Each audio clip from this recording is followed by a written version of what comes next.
Topeka and Shawnee County Public Library. And it's my great pleasure today to welcome you to the library and to the brand new Dr. Phillip and Betty Baker Genealogy Center. So.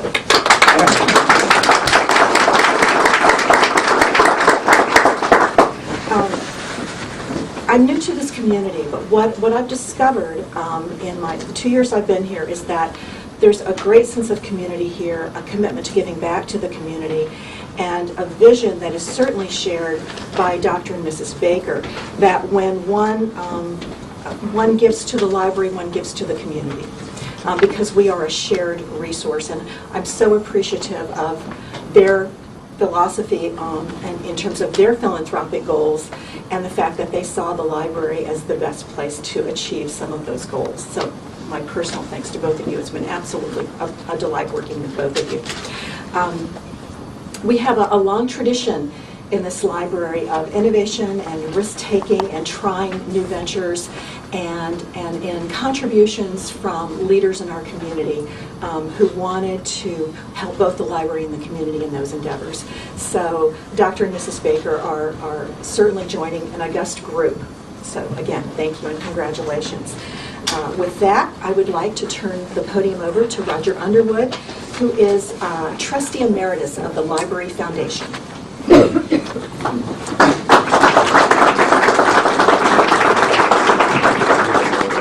Thank you, Gina. It's always good to know that I'm recognized because of my age, right?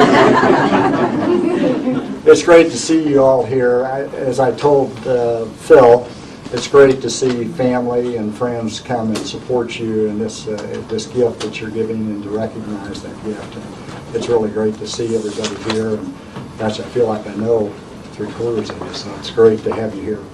You know, this endeavor probably started about 5 years ago. Under David Lehman and I had talked to Phil along with Jim McHenry to try to get Phil's ideas about the genealogy center that we currently had here, which was downstairs. It was through Phil's active participation that we were able to take some of his thoughts and ideas to where we are today here in the Topeka room, and the genealogy center, which is being named for Dr. Phillip and Betty Baker. So we appreciate that effort, that time, that commitment. It's what Gina says, is we can get some input from the leaders of our community that can help us be a better community. We do thank you very much. And I kind of look at the library and friendships and relationships that are all important. And Phil and I go back a little over 20 years ago. He was on the board at the bank that I worked at, and I got to know him through that. Also, both of his children went to school with my children, so they're the same ages, and so, you know, the relationship has gone a long time, and I think that relationships are the thing that makes our community a better place, and we appreciate that relationship. And, you know, it'll be interesting to see as we start publicizing more the genealogy center, how many people will be using this center, thanks to Phil and Betty. So I think I'm going to just cut it short from the standpoint to say we appreciate your gift. It's a value to the community, and we look forward to a long relationship. So without any further ado, I'd like to introduce Dr. Baker and Betty. I don't know if you both want to come up to speak or whatever, but we thank you very much, and I'd like to, again, give them applause for you.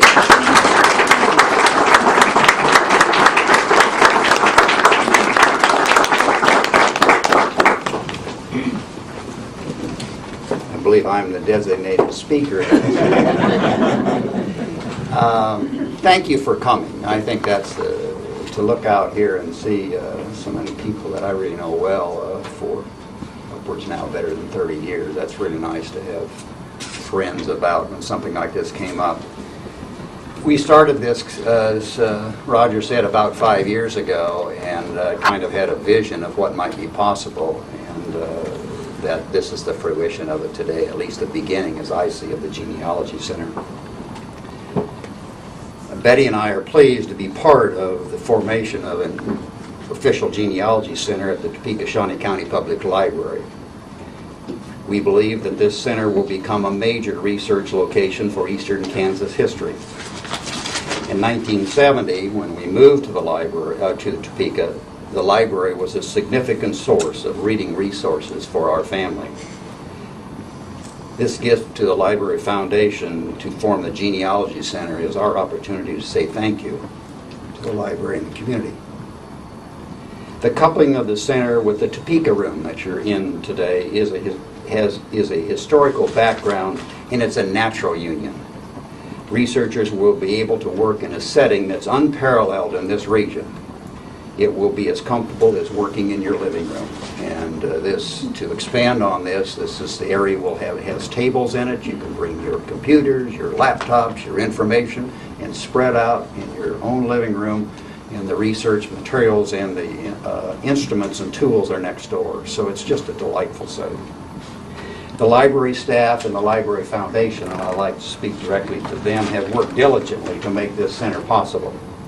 We in Topeka and Shawnee County are indeed fortunate to have such capable individuals directing our library facilities. We believe the center will become a focus for education in Kansas history and genealogy research in this area. Betty and I believe that the mission of the library will be further enhanced by this facility. And in closing, we would invite you all to come for a visit sometime when the chairs are out of the way and this is back to its quiet setting, and see what this is really like, because the hours of this center will be the same as the library, and there's no other area that can easily do that. We have a unique capability here at the library, and we would hope that you'd all take the opportunity to use it. And with that, I'll close. Thank you for coming, and I will turn this now on to Susan. Here she is.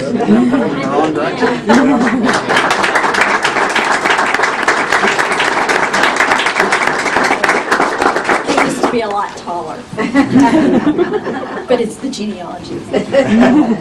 We are just so excited to have this opportunity to work with all of you and all of the genealogists who come to Topeka visiting. We've had people from as far away as Austria, Norway, and Washington, D.C. How's that? And a man who drove from Denver in a snowstorm to come to Topeka because he'd hit our website, our genealogy website, and found out 47 of his relatives had obituaries here. I'm not exactly sure. He seemed pleased, though. And he did. And he didn't have to stay with anybody. So that was good. But in addition to the staff, and you might want to wave your hands, staff people back there, these are look at the smiles on their faces. They are so happy. I cannot tell you. In fact, you probably might hear rumblings from the other room. We have closed stacks that work on little wheels, and every now and again you hear this little giggle coming out of one of those stacks, and it's a genealogist who found a book that's so happy. So, and our staff helps so much, and they are thrilled. Now our volunteers are also here. And they're the real deal. They're the genealogists. They come to us from the Genealogical Society of Topeka, and who could not be better. We want to network with them, and they are so kind to us. And Larry, there is tall Larry, right there. And that Larry Henderson, when I told him the news, I have never seen anybody almost catch fire, but he did. And his eyes have been doing that ever since. Now, he has a very special demonstration for you, because with the Baker gift, we are going to be able to actually read a census page on large paper and have all the information, and we're going to have a large flatbed printer. It is magnificent, and he will show you why. And those of us who are getting up in years will be so appreciative. There's not a magnifier in the world that'll take one of those big guys. So in addition to the many things that we're going to do with staff and the public and in education and in programming and in technology, which is coming fast and furiously, and databases, and we cannot wait to get started. So you are looking at a happy, happy group. Now, when you're through here, and after me, you pretty much are. Feel free to wander around the Topeka room, but please go into the tech room for the stained, we call it sometimes the tech chapel. It's got the big stained glass window in it, and we have some very interesting Baker highlights of his family setup, I believe, and he will tell you the story. Anyway, he had some wonderful ancestors. And Larry will show you about the big scanner and what it's going to do, the printer. And we've got wonderful food out in the hall. So please, please come and join us anytime, any place, and find your family. Oh, and before you leave today, it's required. You have to hug a baker. It wouldn't have happened without him. Thank you.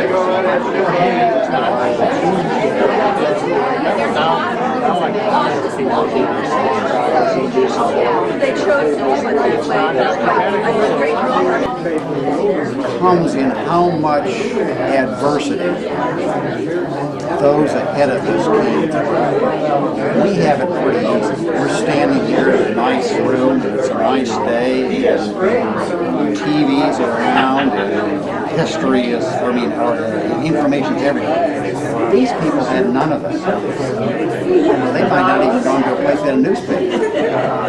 And how much they put up with us to let us get where we are. My books are all entitled Movers and Settlers. And that's exactly what they did. They moved on or they stopped. Or did both, yeah. The women had tremendous adversity because men just took it, loaded up the wagons, hooked on the oxen or the horses, and the family would go. And the lady had to provide the food, take care of the children, and the man did the horses. Now he worked hard at the same time, but still, I think it was tremendous adversity, and that's what I would get to really realize after watching this. And every family has that.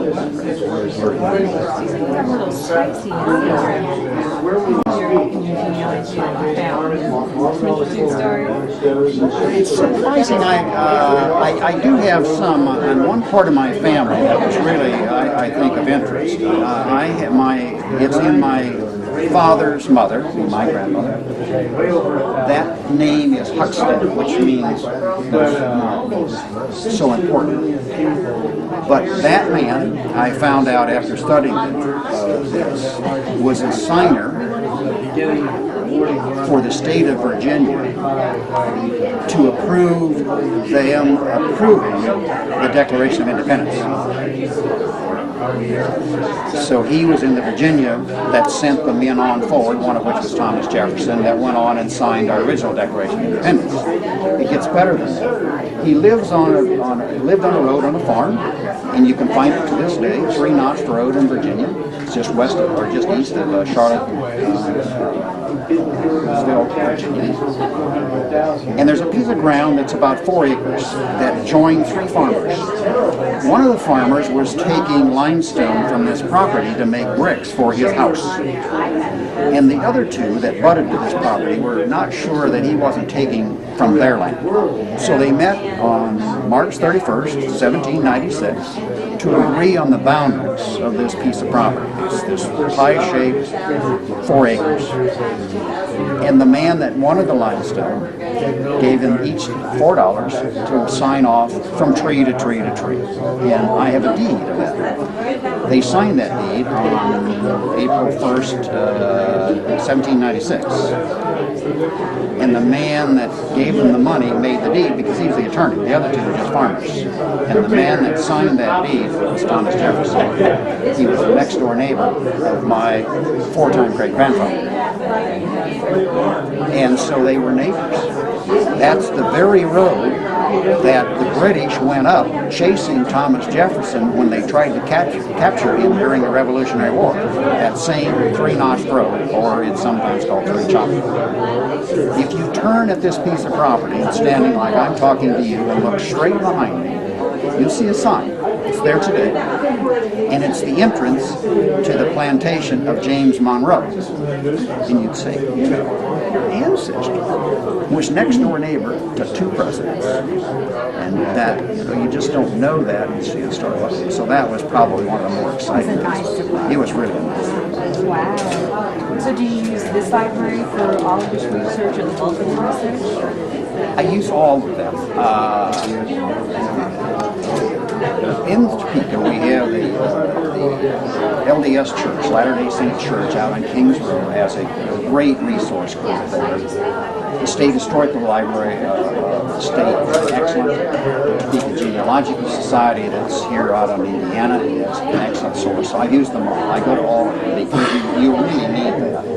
The library is unique because it's open so many hours. All the rest of them have very tight hours. Maybe only a few days a week for a few hours. The library has, I believe it's 78 hours a week this place is open. That's truly unique. So you can get here, and particularly for the electronic media, they have all that's free. And if you want to do it at home, it's very expensive to have that on your home computer. You can do it from home, but it's very expensive. So I think it's true.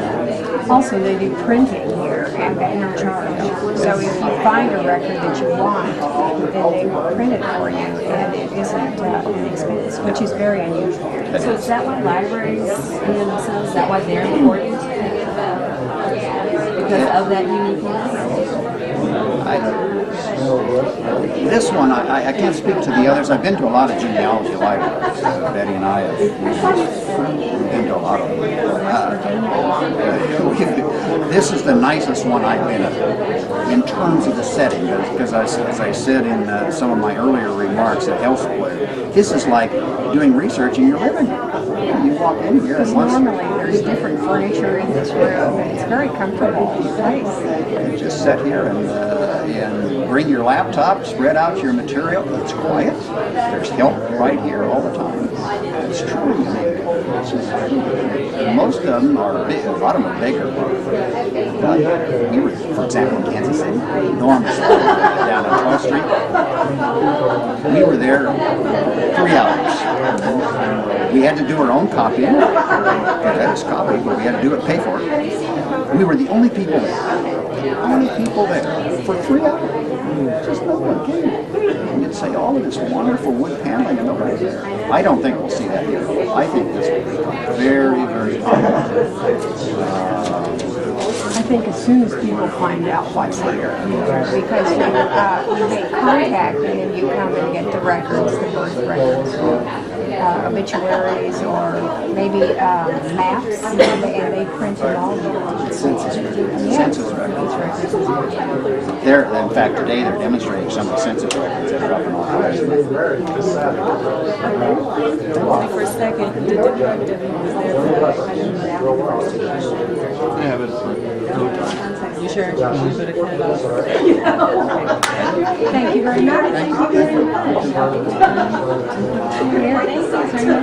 Thank you. Nice to meet you. What was the name of the ancestor? Who was the neighbor? Stephen.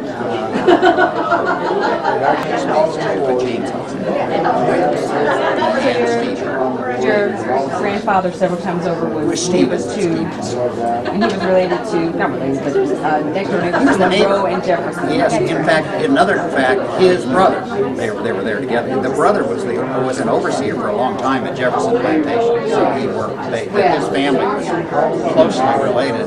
This same Huckstead signed the will of Jane Jefferson, Thomas's mother. So if you want to go look up her will, you'll find this man was witness to it. And I got spelled his last name? Huckstead. There are a few in his name was James. When you're researching, it really helps when you have an unusual name. You don't want to be John Smith. Huckstead's nice, Baker's not so good. Much harder. My last name is H-R-E-N-C-H-I-R, so. Oh, that's good. That's good. That's good. That's easier. Now, in the census, they may misspell it a lot. That's what you'd find if you go to the census. You have to kind of throw it in there. My mom was writing books about her family, Rudolph, and my dad's country. Yes. When I was a kid, we went to the Genealogy Center in Salt Lake City, which was to us my mother. And we spent a lot of time with the State Historical Society. Census records was something she used very much because my ancestors, what happened at Ellis Island, the name Czechoslovakia had no doubts, H-R-N-C-R. And so numerous studies around the country. One of the demonstrations we did today is on census, and people spell the same man's name, spell the same man, spelled two different ways. And I have an ancestor that her name is Amelia, but she has six different versions of Melody or Official documents, and she changed her first name 6 times. so it's not easy. Congratulations. Yeah. You didn't want to be on TV, so they hanging around. She joined us. This is great.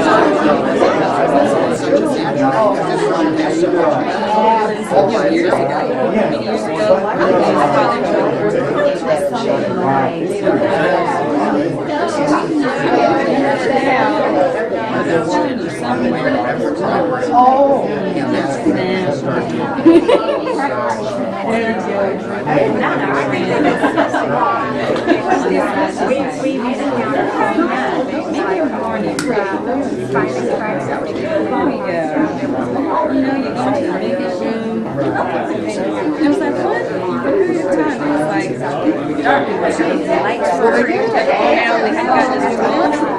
Well, then they realized that they could really work their guts into this. And they were flying out here, so suddenly the tornado becomes something that someone you could come up here and sit all around. I rock now. I think so. I think we have. Yes, we do.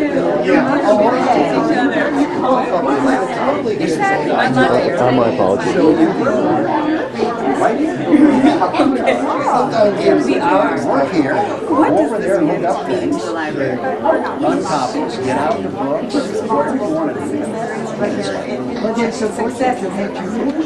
Well, as they just go downstairs, some things just fall out. congratulations. Thank you. This is wonderful. I did. Yes, he did. I never ran one until '98. I had no. What are some of the latest, you mentioned some of them, what are some of the latest research technologies that are used for genealogy?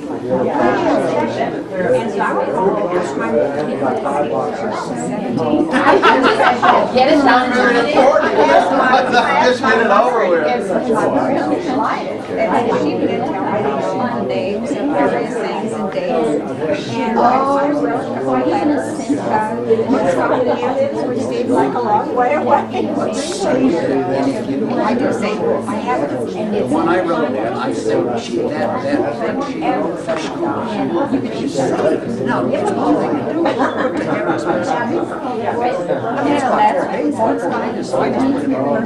Oh, that. You were famous in New York.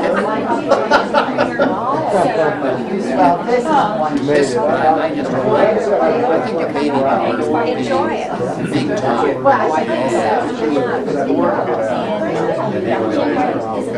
Because they know my era. That era. They still have, but they had a better shot at the next generation. I get troll ass girl. So have you heard, are you just coming from whether here or there? It's so easy. It's a whole new language. 9 and 13 is who's here. We've been doing our own thing, and I would think it's We'll watch one 13. Well, you know, it's all People use the challenge services. And the girls are good. This has been really fun for me because I got to meet your father-in-law last week and hear his stories. But from that time, my mother has shared, well, you know, Dr. Baker did your grandmother's hip surgery, and you know, he did your father's back surgery, and she goes, he's a fabulous physician. And she goes, what a wonderful thing that he will always be remembered, not only as a physician, but because of his work in genealogy here at the library. And so that's from one of his former customers from another field. So he really has done not only for his profession, but just his investment in his community is wonderful. Well, and he's also signaled to the community. I mean, he's providing, he and Betty are both providing great leadership here because he's signaled to the community that when you invest in the library, you really are giving to the entire community. Sure. Because everybody owns this place. You know, so. And he gets that. Yes, that He really got it. is a big motivator. And so did Betty. And I think love, they're wonderful. I love the story about how Betty always started bringing the girls each week, but they were restricted to 10 books each. Well, evidently, that was the rule at the time, I think, that you could only check out that many. Yeah. Well, they also yeah. used it for inventory. I think that's what Dr. Baker said, actually. That's one thing they spoil us with is whenever we visit, they always tell us remarkable stories about all the different family lines that come together to form the picture. But you are videoing all of this, which I think is wonderful. Indeed, and yes. My one thing I have regretted is my dad died last December, and he was My from condolences. Chattanooga, Tennessee. Thank you. And he was he's a Southerner and a wonderful storyteller, and I didn't get it. It must be in the genes, being a good storyteller. I think it is. Keep her around the edge of their chair. So yes, they all embroider their stories in special ways. Actually, Susie's kind of an honorary Southerner, based on the way she tells stories. So. I'm going to say, born someplace else, but got here as quick as she could. So. Well, thank you so much. Oh, Thank yes. you, ladies, Thank you very for much. including us. You'll enjoy it.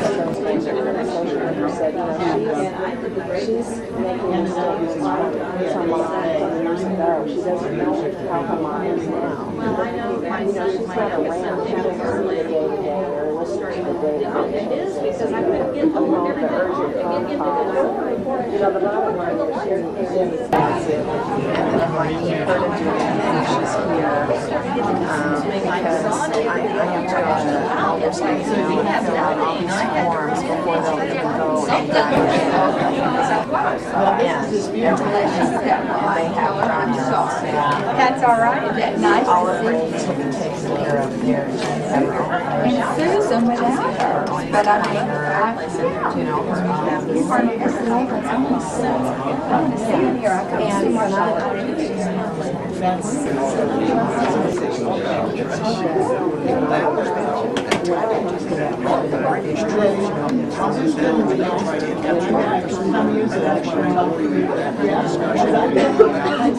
once I decide what